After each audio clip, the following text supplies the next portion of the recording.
Welcome to the Blooming League of Original Podcast.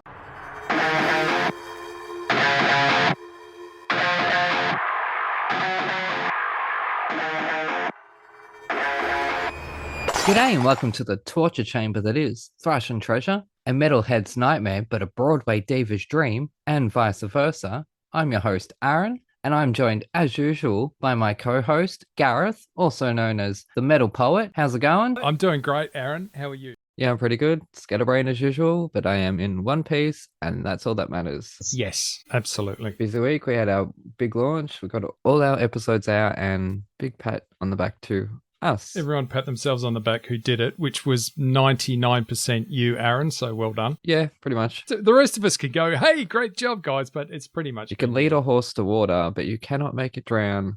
I've learned that a lot in my life, but you guys stepped up to the plate, and I couldn't have done it without you all. No, so this week... On that note... Yes, we got a couple of albums. What have we got?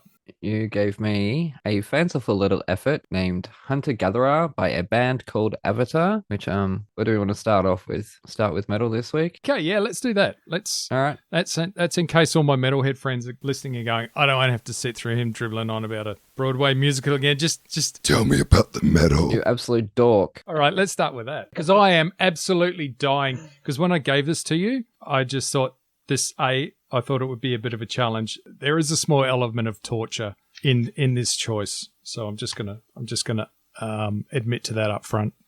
Well, I'm going to start off before any burns or reads or any sus that comes out of my mouth. That 50% of what comes out of my mouth when it comes to jokes is true. 50% is not, which is up to you to decide, really, because I just want to make people laugh. That's it. And if it has to be funny because it's true or funny because it's false, whatever. But anyways, okay, I'll start off also by saying that I kind of found this like Repo the Genetic Opera. Wow. Which is kind of the same flavor or inspiration of our little podcast experiment here, because that is very much the intersection between Judas Priest and Hamilton. And then amplified. Yes. And I like it. I really like it. I think it's crazy and metal, sure, but it's over the top and funny and silly and scary. And to this day, I will stand by Paris Hilton in that movie because she was actually awesome. She sung good, she acted good, and her face fell off. Come on, what more can you ask for from the girl? She gave it to you. Why can't we respect her for that? So I thought she was pretty cool in it. Maybe if her whole head came off. No, her face right. fell off. Think that about it just- as Paris Hilton. And have you seen it? No. Okay, well, I've just spoiled it for you. And I've spoiled it for everyone else that who hasn't seen it because it's a very tiny little movie. It was released on Roadshow and, it didn't get much of a release, but it's got Gillies from Buffy, Buffy. Yeah, Anthony Stewart Head. It's got a few people. It's Sarah Brightman. It's very dark. It's by Darren Lynn Bousman, who directed Saw 2 and 3 possibly, and I think he's just come back for the recent one with Chris Rock that will be released next year. Yeah, like as I say, it didn't have much of a cinema release, but it had a roadshow release, which is how they used to release movies. They would travel the country with them and do them sort of city by city. And yeah, it's just really fucked up and cool. See it. Oh my God, like this podcast is turning into Film 101 for you. The feeling I'm getting is Paris Hilton opera. No one went to see it. I'm seeing a connection there. If anyone will like this movie, this particular musical, it will be you. And her face falls off. Yes. And think about it, it's Paris Hilton. So that's kind of what I related to Avatar. It's got that feeling to it. Right. Anyways. Oh, and also, as I say, Sarah Brightman was in it. And to apologize to Broadway fans last week, I accidentally said Michael Cormick. I meant Michael Crawford. I left that in. I'm so embarrassed. It wasn't ignorance or anything. It's just two names that sound the same. Get used to it. It's going to happen a lot on this show. Trust me in that, because I am a scatterbrain, as I said at the start of the show. And as I said last week, I've had to give up my LGBTQ plus cards. So anyways, so Avatar, Yes. my review. Are you ready to hear it? Bated breath, I am waiting. When I first saw the album cover, I had a strange urge to suddenly get pregnant. But then I clicked on the picture and realized it was a mouth, not a womb. Which would be really weird if wombs were in the mouth. Imagine an oral birth. We'd end up biting the babies. Anyways, so I opened up the tape on the Spotify on the Xbox gaming console machine, which likes to show us a promotional image of artists when they play. Looking at the band, I realized that the cast of Blumhouse's The Crow had formed a band, so I pressed play, only to find it was actually the cast of Blumhouse's Pee-wee's Big Adventure. It's not a bird, everyone loves Pee-wee. Some songs stuck out, and sadly for me, they appeared to be intentionally hilarious, although perhaps not in the way the band might have intended. The song Wormhole stood out because after one listen, I contracted piles. But overall, I wondered a few times whether this Swedish metal outfit knows who it wants to be, which in hindsight is rather indicative of the film Avatar. Oh, before I forget, the lead singer often reminded me of Mark Hoppus, which is a compliment. After listening to this zany oddity of an album, it became utterly clear to me that Gordon Schwinn got his brain tumor by listening to Hunter-Gatherer. This recent 2020 release can often be described as clowny and kooky, ooky and spooky, no doubt something Gareth would masturbate to profusely. At one point, I had to separate my kitty cat Anya from fighting with the neighbor's cat, only to realize it was the ballad attempt. I feel, though, that I've heard this circusy type of metal before. Insane but possible. I give this album 1.5 out of 5. For when it comes to Hunter-Gatherer, I would be way, as in runaway. But at least now we know your drag name, Hunter-Garether. Don't know if you can use that for my drag name. Anyway, Of course you can. I think Harry Styles has taken all our What? drag names. I'm slightly surprised. No, I'm not surprised. I'm not surprised you didn't like it. I actually thought, being Mr. Ernest here, that you would get the theatre of it and the comedic aspect and the mad cappedness. I did, yeah. I did, but I have no idea what it was about. There's the thing, like, this is why I can't do metal, because no matter how good the music is, I can't connect with and then the singing was fun, I guess, but I have no words, really. I'm sorry.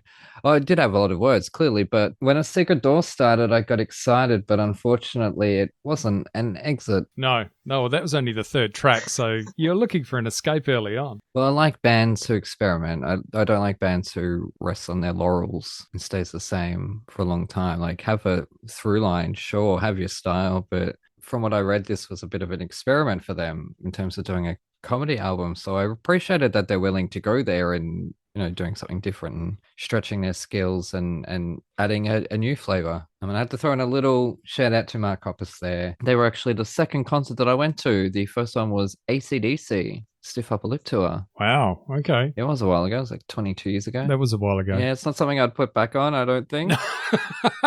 I would have been surprised. The thing about the vocals, because Johan does both what they call unclean and clean, so the clean, straight singing vocals, which Okay. I think is his strength, because I'm not a huge fan of the unclean sort of more metalcore style of delivery. But I think he kind of uses it sparingly enough, but it is probably a 50-50 split between the raw growls and the clean vocals. So yeah, one out of 5. I gave it, when I reviewed this one, I gave it 9 out of 10. So that's how far we are from From each other. yeah. Yeah. It reminded me of Repo, Genetic Opera, but I know what's going on in that. I know what they're singing about. I know the story. Here I couldn't. There's a disconnect immediately, which is probably why I don't typically listen to straight up opera, because I don't speak Italian fluently. What I do know is terrible. It's botched and embarrassing. It's usually swear words or stupid stuff like, could I please have a cheeseburger? All valid things to know. All the things I need on a cruise ship, basically. Anyways, it's not about my holidays. That was last week. So there's that disconnect, and which is funny because I do watch foreign movies, foreign TV shows, and I don't always pay attention to the subtitles, especially if I'm eating. And there's the thing, when I listened to and when I reviewed this album, I actually thought I got lost in the imagery, and I was just, because I'm quite a visual person anyway, so I was listening to it and I was just getting this, bleak imagery and this almost Metropolis style, like the old movie Metropolis. I was getting that androids and all that sort of thing, but which that was me, and you didn't get any of that, and that's not surprising at all. No, but I agree with you on the imagery. Like, I like the music. The music was cool. And yeah, they're a very talented band, and I do stand by my Blumhouse's The Crow joke. Again, not a burn. I get that. That is not an offensive joke. If I wanted to be offensive, I would have said The Crow 2 or The Crow 3 or the one with David Boreanaz in it and Tara Reid was The Crow Wicked Prayer that nobody saw. Either way, that was not a burn because everyone loves The Crow.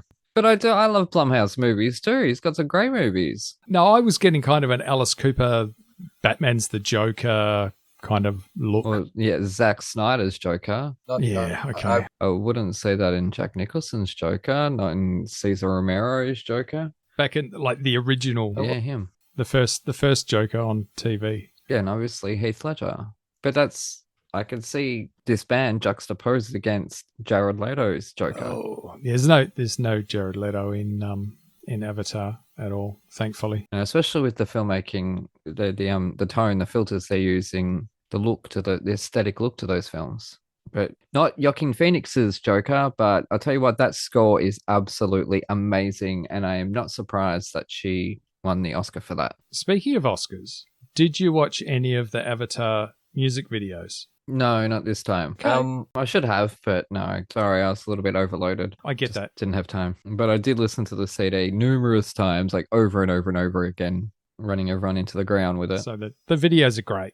So I might go back, but maybe when we do them again. But if I'm to like every CD you give me, there's no point in this show. Where's the enjoyment from the metal crowd seeing me suffer? watch Aaron squirm down the wormhole. Exactly. Yeah, I would be utterly disappointed in myself if you were to love every musical that I give you, because then I'm doing a piss poor job at bloody picking them. Yeah, I can almost guarantee so far I'm not. I mean, we kind of don't know how. We kind of got away with you kind of liking Hello Dolly, I think a little bit more than you're willing to admit. Not sure I'm ever going to listen to it again. But you never once said I hated it, so that is a win. I didn't hate it. So anyways, look, as I say, I did enjoy the theatrics. I appreciate a band who is willing to experiment. You might have noticed I pointed out in my review, this isn't a sound that we haven't heard before. This sort of clowny metal. Insane clown posse is a thing. And I get the imagery, but the song Child kind of creeped me out. I mean, Okay. I don't know if it's because it's called Child or whatnot, but it sort of reminded me of a certain song in Tommy that is very uncomfortable. So I don't need to go into details about that one, but it just didn't have the nicest vibe to it, I guess. So I thought that was a little bit awkward.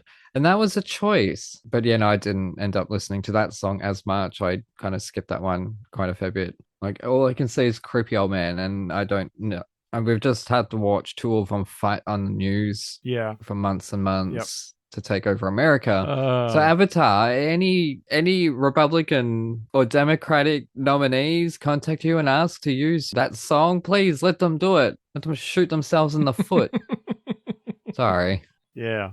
Let's not ruin that song for me because I like it. So I actually like it. I get that. It's kind of sad. This is going in a very, very dark place. If it was called something different, like if it was called maybe, Cucumber or... That'd just be weird. I don't know, Carousel? Maybe not that, because carousels can be creepy. It would maybe have changed the context of what I was hearing. Yeah. But you hear Child, and all you hear is this creepy child catcher music. It's got a little bit of the Pied Piper in it. Yeah. Yeah. Yeah, so I'm not ruining it for you. You hear it too. You know it's there. Apologize to Avatar and all Avatar fans out there. I'm sorry, I'm here to be honest. Yeah, it has got that. There's a old people's home around the corner from me, and when I walk past there, it's a really beautiful place. And in the garden is a statue of a teacher, and she's got a book open or something. And there's a line of children following her, and I just look at that and go, that just Pied Piper. That just creeps me out a little. Well, children are little rats.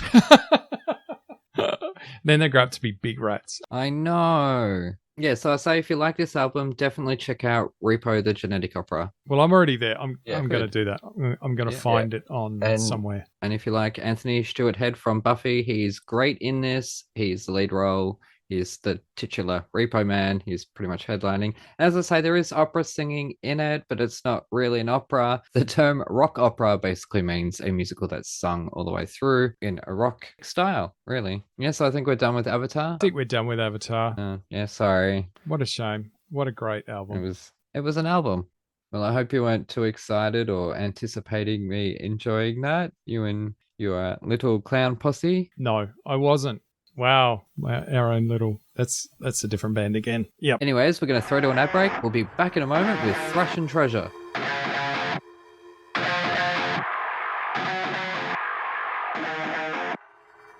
G'day listeners, Aaron here. While you're topping up your coffees, did you know that you can support our show and go on a fantastically scary adventure at the same time? Go to www.thetonistonTales.com/bookstore to grab your copy of The Toniston Tales, a darkly funny Aussie trilogy about a young boy who rescues injured animals in his spare time and the roller coaster ride he's taken on by a literal fish out of water. Written by me, the village idiot of Thrash and Treasure, you'll come to love Toniston Turnbull and the dozens of wacky characters that he meets along the way.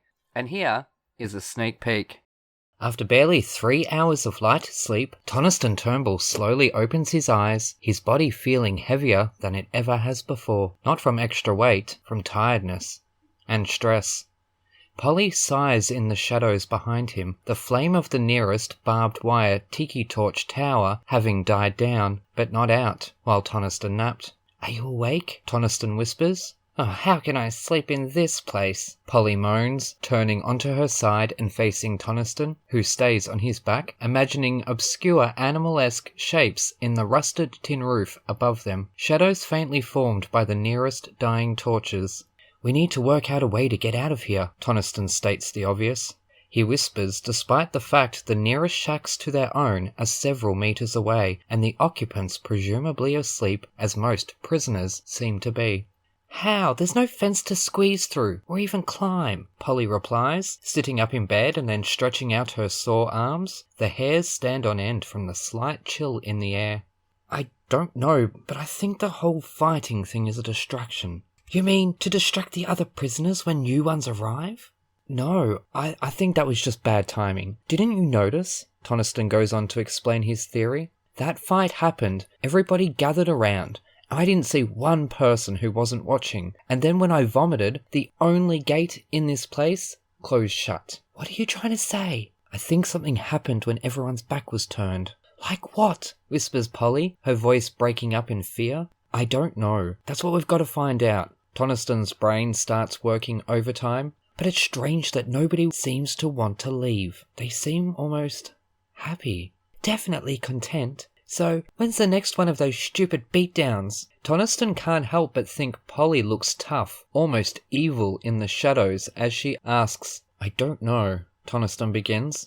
But both teenagers are distracted by a crumbling noise in the distance. Hopping out of bed, Toniston joins Polly on her own, equally uncomfortable one, spotting a large, white package hovering close to the cave ceiling, behind it a shadowy figure. The package is lowered down, causing the teenagers themselves to lower as well, hoping not to be spotted by whom or what may be operating this obscure crane. Over a long, slow descent, the package is dropped to the ground. Polly keeps her eyes on it, but Toniston looks up immediately, spotting a large black shadow scurry away to God only knows where. "Come," he whispers, as he quietly hops off her bed, slipping into his docks with bare feet. Polly follows his lead. Careful to keep watch on all directions, the teenagers swiftly sneak over to the white package, their hearts beating an almost tribal jam in perfect harmony, and stopping in their tracks as the sudden realization of what lies before them sinks in. A woman, seemingly in her early 20s, wrapped up in bandages from the neck down. No, not bandages. "Is that spiderweb?" Polly asks, completely mortified at the prospect. Grab your copy of The Toniston Tales from thetonistonTales.com/bookstore today. Hooroo!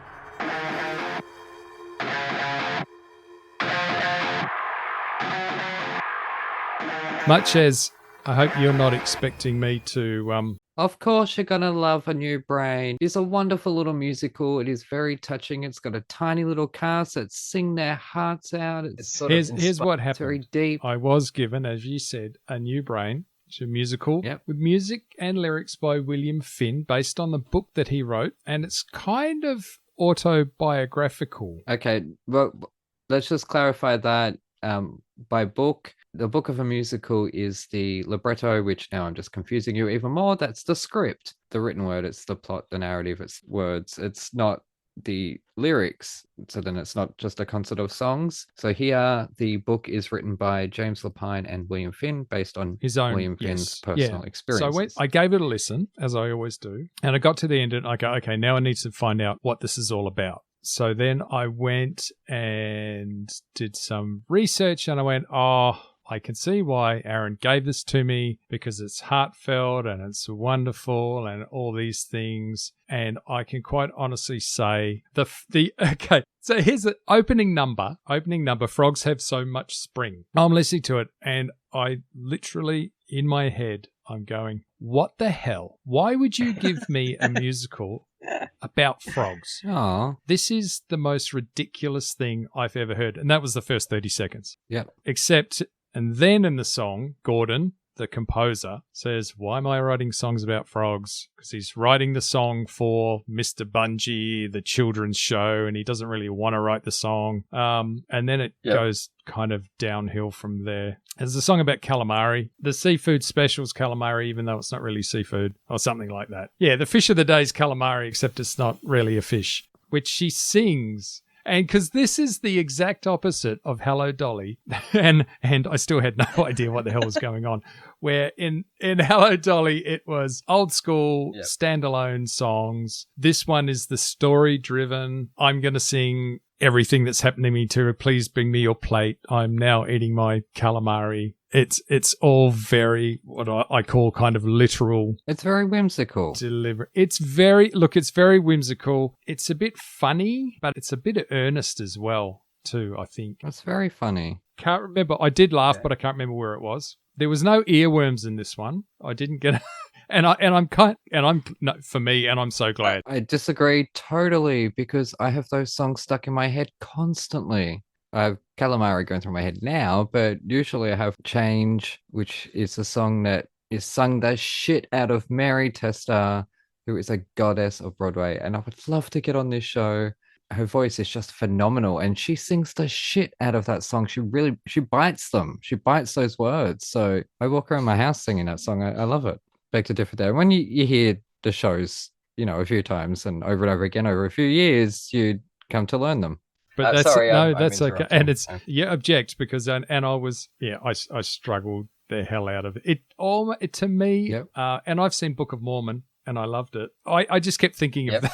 I just keep thinking of that. Are these guys? Is this is this genuine there? This is how we're going to deliver this thing, because it's such a Broadway delivery, even though it was off Broadway. Yeah, I just sort of thought, is this for real? And then when they started singing about sailing, okay, where does the sailing come in? The dude's in hospital with a brain tumor and he's having an MRI, and now we're going sailing. No, he sings, I'd rather be sailing. Wouldn't we all? He's not saying I am sailing. There is the moment with the sitting becalm in the lee of Cuttyhunk where all the cast comes together and sings that. They're all, I think it's a dream sequence. They're all singing together in a boat. So I've never seen this. So Hello Dolly I had seen on stage in 2002, 2003. But A New Brain I've never seen on stage. So I've only ever had the CD or the album from 1998 to go by. There was also a new recording with Jonathan Groff, who was the voice of the reindeer in Frozen. Okay. Anna Gasteyer from Saturday Night Live was in it. She plays the mum. Yep. I absolutely love her singing. I think she's great. But I don't really like the new lyric changes. Like, unnecessary. I think they ruined it in a few places. So this is a 1998 recording, which is what we're reviewing. To me, this is very snappy. It's very concise. It's very whimsical. It's perfect. But I think the new one, they tried to add in too much. It was Encore's concert, so it was semi-stage, but still. In Melbourne, we've got the production company. Well, we had the production company that does that. They do concert versions of lesser-known shows. So, and the band is on stage. I don't really like that. But the Chicago revival that's been running on Broadway for 78 years by now, that stems from that same concert series. So, okay. But really, no, I don't listen to the new one very often. It's just not. It's not the same. Think about that song and they're off. Okay, and it's a song about horse racing. No, it's not. It's a song about a father who has betted away all their money on horse racing. Oh, there it is. Now knowing that, listen to it again. He talks about how his father is so excited that this is the greatest 2 minutes of his life, and then they're off, and then he's off because he's spent all their money on gambling. It's absolutely heartbreaking, and it's absolutely realistic. It's something that happens so often in life. Oh, yeah. That song I just think is, it's quite deep, it's quite dark. It's still got that big crescendo in the music that gives you the goosebumps. I missed it. You did. I was still trying to get over Gordo's law of genetics. Oh, I love that song. To explain to people at home, that it basically says that all the bad traits will always be predominant and they always come from the father. And all the smart kids are gay too, apparently. There's a whole bunch of things that they list in there. There's a whole bunch of things that they say, but yeah. It's tongue-in-cheek, satirical in a lot of ways. It's William Finn. Yeah, when it first came out, people didn't really know how to take it as a dark drama or as a clowny comedy. So it's kind of funny that we're juxtaposing these two CDs together. And we don't know what we're giving each other. So, yeah, that's an interesting little coincidence. Yeah. William Finn is just a genius, but I don't think he's ever reached that level of respect or fame that I think he deserves. At his most popular shows, Falsettos, yes, that's, beloved, but it's not so widely known. And 25th annual Putnam County Spelling Bee, that was on Broadway. It got nominated for a Tony as well, and it still just hasn't reached the heights that he has deserved over the years. So I'm going to be bringing him up a lot on this show because he is an absolute genius. And people compare him to Sondheim all the time, and it is usually a one or the other sort of case, but the two can exist together. Sondheim does that sort of dark comedy type musicals with, witty lyrics and whimsical melodies. And A New Brain is a great example of this because it is such a deep personal story, but it's done in such a way that makes you chuckle. Well, makes me chuckle, clearly not you. But then you've got a homeless lady on the street and she's saying, give me change. She's literally saying to people, I don't want to know you. I don't want to be your friend. I don't want to be your mother. I don't want hugs. I just want money to buy drugs. It's pretty honest. Yeah, he is. He's a very honest writer, and that's why I like him. See, I thought the homeless lady was just more of his hallucination. Did you? Oh, no, I think she's outside the hospital. I don't know. As I say, I haven't seen it. So that one person listening, if you have seen it, please let me know what happens in this show. Is she outside the hospital or is she inside his head? Is she in his head? So much. And then there's like Poor, Unsuccessful, and Fat, and that's one of those tongue-in-cheek songs that some people could be offended by. They're going to maybe making jokes about fat people and poor people and unsuccessful people. Let's roll them all in together in one. Exactly. I was very sad to the guy that played the part in that production. He died a few years back, and I was looking up the cast. I read that. Oh, okay. Yeah. So that was Michael Mandel, and he played the good nurse because there's a mean nurse, there's a bad nurse, there's the bitchy nurse. It's just like, yeah. Those bitches. I love his character. I think he's so sweet. And you can hear that he is the more cuddly nurse. You can hear it in his voice that warmth comes through. So yeah, I was sad. But this is one of those shows that doesn't have an ensemble. So they're not going to get these big, massive group numbers where they are going down the street getting their picture took. But they're so incredibly in harmony together. And that's why I love it, because the cast just, and obviously the lyrics and the music. I don't think you could have picked a more musical thing for me this musical is the reason I don't get musicals. The whole thing. This is it all in a big ball of, this is why I don't get musicals at all. Tisk, tisk. And it's not the only one. I know. I am deeply ashamed in you after that glowing review I gave Avatar. The whole 1 point you gave to Avatar, about 5. It is just 1.5. Thank you. And I know I'm not alone because I was playing it earlier and I normally just have it either in my car or in my headphones, so I don't need bring anyone else down with you. I don't want to bring him down with me. And oh no, if I'm going down, I'm bringing this whole fucking house down with me. I turn it up. I warn them. I say I've got to listen to heavy metal now, and I have to. I have no choice, and because I have to listen to it properly, I have to hear what they're actually saying. But of course, I can't. Anyways, I had it on the lounge room stereo, and I went upstairs, and I won't say who said it, but I went upstairs and I got told, you can no longer tell me I listen to shit music if you're going to play that crap. I said, it's for my podcast. I have to listen to it. So, yeah, so now everyone gets to listen to. Good. So I think I might make that a thing now. I'm just going to spread the joy/pain around to anyone within earshot of my speakers. Yeah, and didn't you see Titanic? Christ, we have to be those people that took everyone else down with them with their bloody stupidity and selfishness. I'm going to be singing I'd rather be sailing while the ship is going down. It really is such a beautiful song, though. You know, I don't like ballads. Not at all really much. Like maybe Whitney, Kelly Clarkson, Madonna, Crazy for You, like some 60s stuff. Patsy Cline, yes, please. But I just can't do ballads. It's really not what I would choose to put on. Sailing is a beautiful song, and so is Lousy Day in the Universe. Like William Finn has this ability. Yeah, heart and music. But I just kind of thought it was a bit obvious. Heart and music, that's absolutely gorgeous. I just thought, we all know you've got to have the music and you've got to have the heart and you've got to have the joy. Why did you write a song about it? We all know. Well, okay, that's at the very start of the show where he's just collapsed, which probably should have explained the story, and now I've just spoiled it for people. So he collapses at the start and gets put in hospital, and that's the whole point of the story. The spoiler alert, that's where the nurses come in, and the MRIs and all the stuff we've been talking about out of order. And the chances of anyone actually seeing this on stage is very, very, very slim, I'm guessing. Very rarely gets done. And I'm not being a dick. It's 1 out of 5 for me. I think you're just saying that because I gave Avatar 1.5. Yeah. I just, damn you, not liking what I give you. Yeah. It's petty. Absolutely petty. I know, deep down you loved it. Deep down, me and the boys are going to get me in so much trouble. Yeah, so I think we should probably swap CDs for next week. I have my next week's right here, which I changed 5 minutes ago. Okay, well, you can go first. Fantastic. Just in case.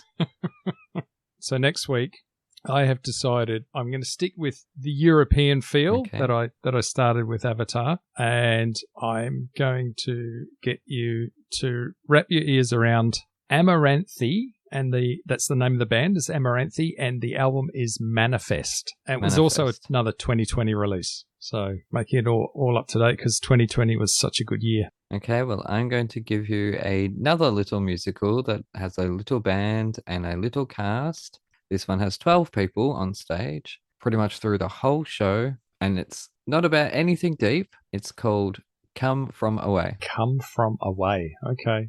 Never heard of it. And it's not the Ron Jeremy story. That one I've seen. I have no doubt that you have. I'm not going to tell you what it's about. Don't look it up. Just listen to it first. All right. Send me the link. I think you might enjoy this one a little bit more than A New Brain. Okay. Anyways, I think we've probably bored our audience for long enough. I think we have. There's next week's challenges, so that'll give me something to do. Yes. I don't know what Manifest is about, but maybe I might understand the TV show. Didn't know there was a TV show. Anything to plug before we go? Just follow Thrash N Treasure on the Twitters and our Blooming Podcast Network on the Twitters, and just tell us what you love, tell us what you hate. And I don't care if you hate me for not liking the music. I'm a big boy and I can take it. We wanted everyone to love us, we'd be doing a different podcast. But Broadway fans, go track down Gareth and hound him with hate. Say, how dare you? Off-Broadway fans, because that damn thing never even made Broadway. Size really does matter in this world. And on that note, you take care, and we shall see you next time. See ya. Hooroo.